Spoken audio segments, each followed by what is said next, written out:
कुबेर का वर्णन आता है। इतने धनवान है, सारे देवताओं के खजांची। तो शास्त्र में वर्णन है कि कुबेर किस प्रकार से कुबेर बने।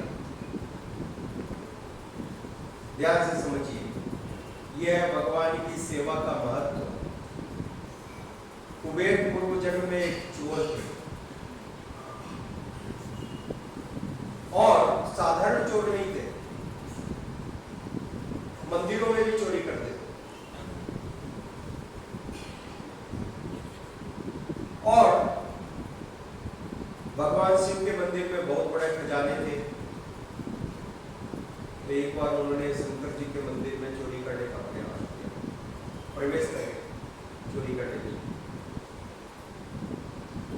और अंधेरा था, रात के समय, चोर तो रात के समय जाते हैं। तो अंधेरे में उन्होंने देखा कि अब कुछ प्रकाश की आवश्यकता है, तो मालूम करूं कहाँ पर खजाना है और कुछ छूट न जाए।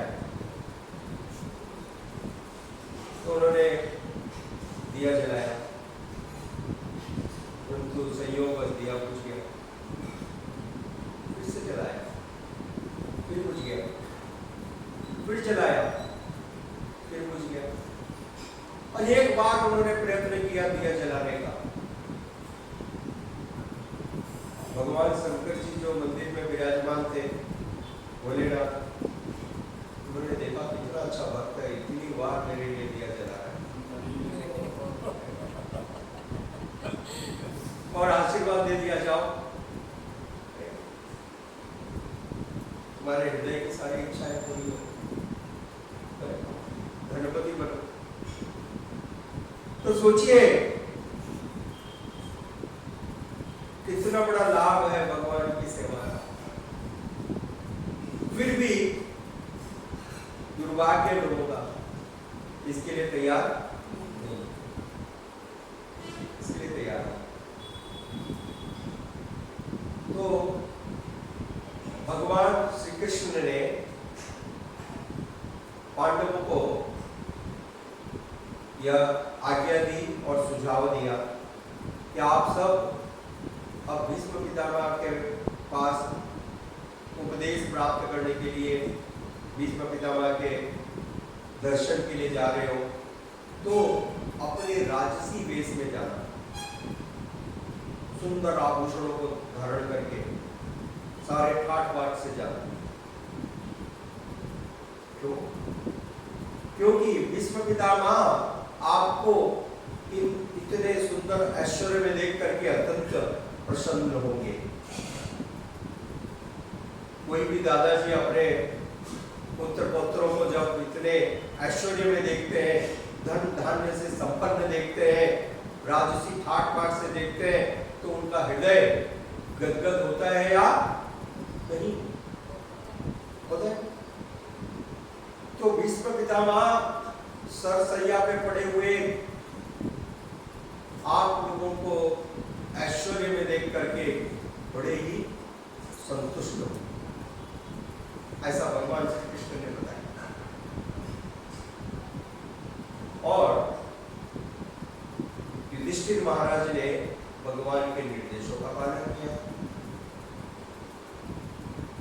तो यहाँ पर श्रीमद् भागवतम में लिखा गया कि युधिष्ठिर महाराज जब अपने भाइयों के साथ भीष्म पितामह के दर्शन के लिए रथों पर सवार होकर के पूरी तरह से वैभवयुक्त साज श्रृंगार के साथ जा रहे हैं, तो ऐसा प्रतीत हो रहा है मान लो कुबेर अपने मित्रों के साथ जा रहा हो, इतना ऐश्वर्यशाली। तो युधिष्ठिर महाराज ने अपने भाइयों के साथ भीष्म पितामह के दर्शन के लिए उद्युक्त हुए, उनसे प्रार्थना की और साथ में भगवान श्री कृष्ण भी वहां पर उपस्थित हुए।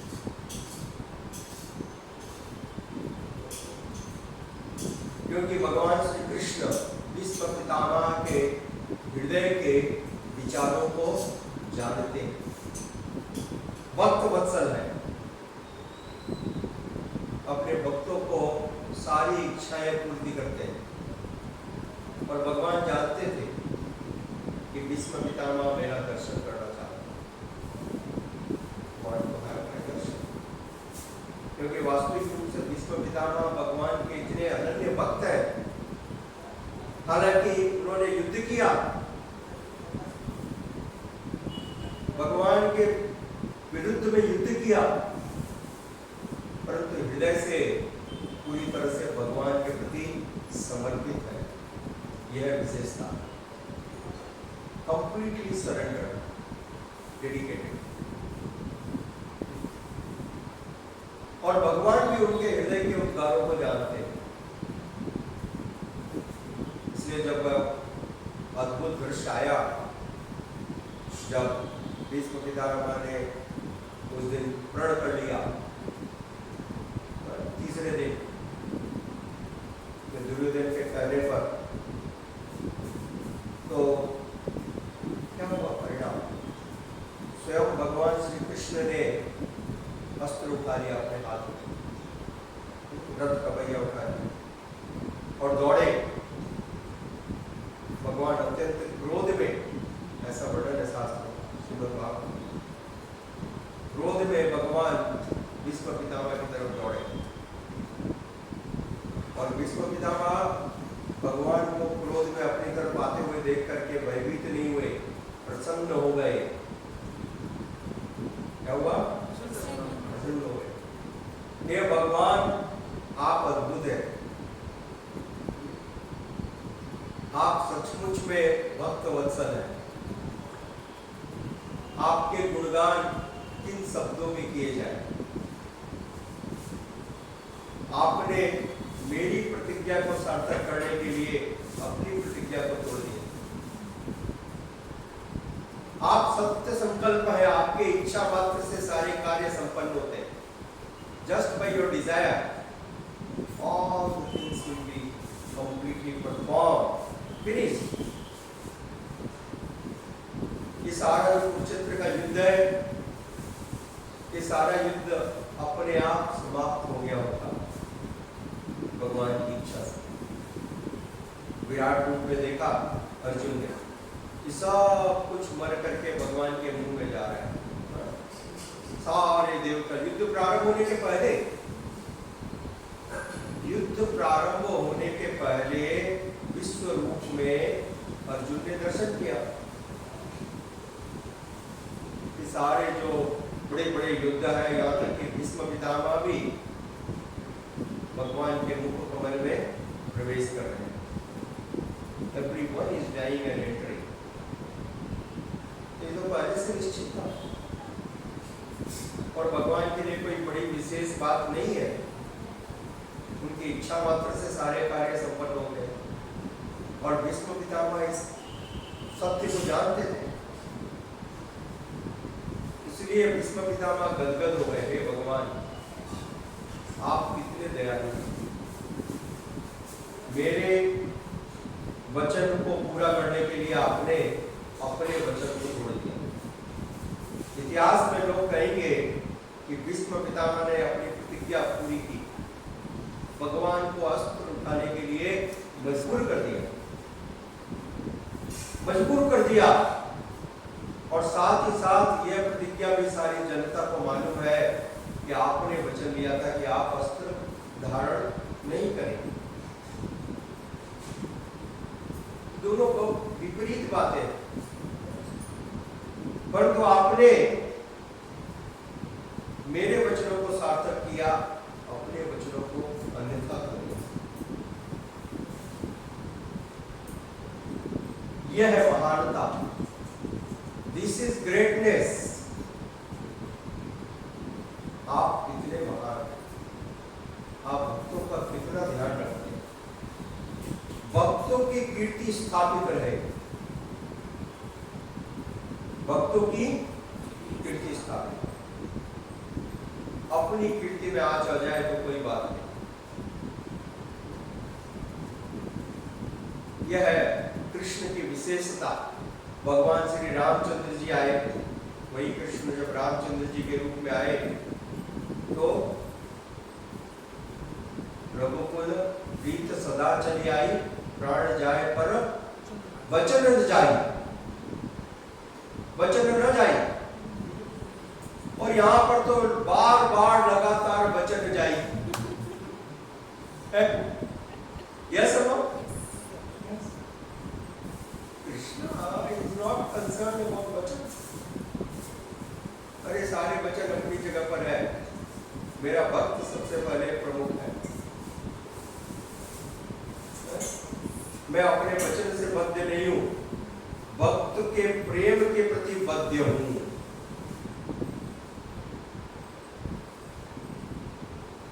वचन मेरे ऊपर श्रेष्ठ नहीं है, मैं वचनों से बंधा हुआ नहीं हूं, भक्तों के प्रेम से बंधा हुआ हूं, प्रेम से। इसलिए भगवान श्री चैतन्य महाप्रभु ने बतलाया प्रेम परमार्थ महान। भगवान का प्रेम सबसे श्रेष्ठ है। भगवान का प्रेम यह मनुष्य जीवन का चरम सफलता है, भगवान के प्रति प्रेम को प्राप्त करना। धन धान्य को प्राप्त करने में लगे हुए, परंतु क्या परिणाम होगा? किस क्षण कोरोना की कृपा से चले जाओगे नहीं मालूम। सेठ जी शांत हो गए, हो गया, शांत हो गए। हो सकते हैं कभी बड़े बड़े सेनापति, बड़े बड़े देश के नेतागण न मालूम। तो वास्तविक रूप से मनुष्य जीवन का सार है, मनुष्य जीवन का एकमात्र कर्तव्य है भगवान के श्री चरणों में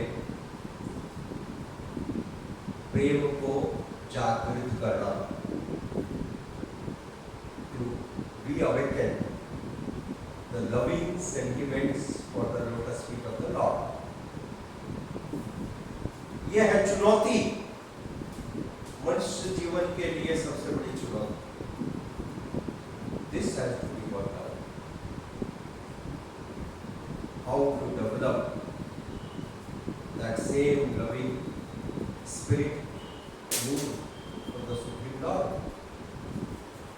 और इसलिए भगवान श्री चैतन्य महाप्रभु ने बताया सदैव भगवान के दिव्य नामों का संकीर्तन करना। हरे कृष्णा कृष्णा कृष्णा हरे हरे, हरे राम राम राम हरे हरे। यह इतना सरल और प्रामाणिक मार्ग कृष्ण कृपा मूर्ति श्री लहेसी भक्तिवेदांत स्वामी प्रभुपाद जी ने पूरे विश्व में लाखों लाखों लोगों को हृदय पर कर दिया, उनकी पूरी चेतना में परिवर्तन कर दिया। रावण के समान लोगों को महान भक्त के रूप में परिवर्तित कर दिया।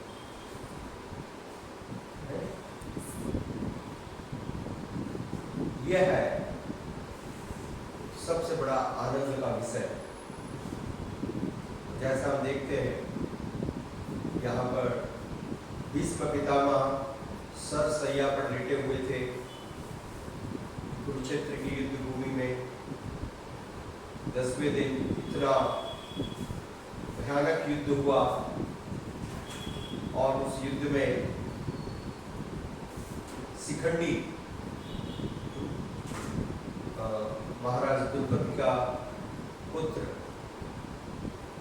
और उसको सामने रख करके अर्जुन ने युद्ध किया और भीष्म पितामह ने उस पर फिर से बाण नहीं चलाया।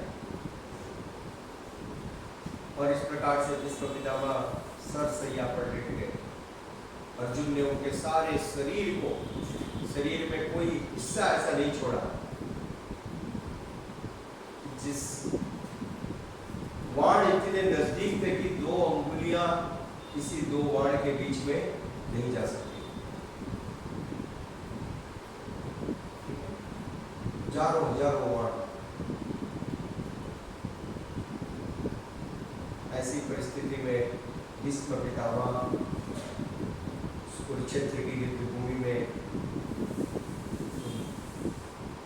बाणों के सेज पर लेटे हुए थे और भगवान श्री कृष्ण उनके हृदय के उद्गारों को जानते हुए, विचारों को जानते हुए स्वयं वहाँ पर उपस्थित हुए, उनके हृदय की इच्छाओं को पूर्ति करने के लिए, उन्हें अपना दर्शन प्रदान कर, और साथ ही साथ अपने सारे पौत्रों पांडवों को राजसी वेश में देख करके उनका हृदय अत्यंत ही गदगद हुआ।